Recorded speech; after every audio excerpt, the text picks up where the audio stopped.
Failure. A seemingly negative word at first glance, but truthfully can have the biggest, most positive impacts on our lives. The questions are, how can we get there?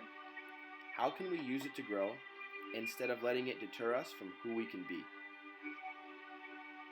My critical story occurred one day when a student came to my phys ed office and sheepishly hung around while I was having lunch. His friends making casual jokes as usual, but there was clearly something on this student's mind, as he continued to linger, seemingly searching for a way to say something. He finally asked in a low, shy voice, "Sir, have you ever failed before?" This somewhat caught me off guard. As I looked closer, he was almost brought to tears asking me. I answered, "I have failed countless times, and I continue to fail.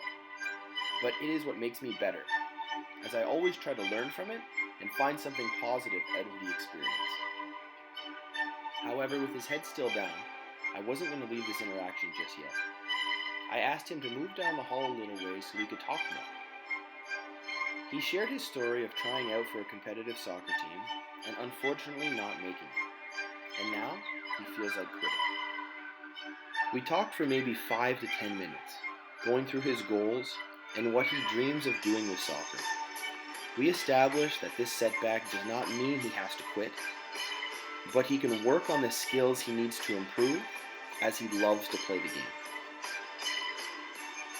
Having him find the courage to ask me if I have ever failed was the first step in him tackling this so-called failure and turning it around.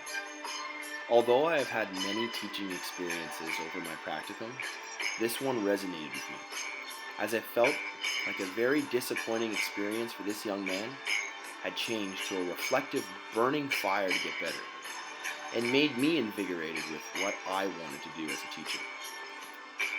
To positively inspire as many students as I can. And the interesting thing is, without knowing it, that student has given me the courage to face my failures and to take them head on.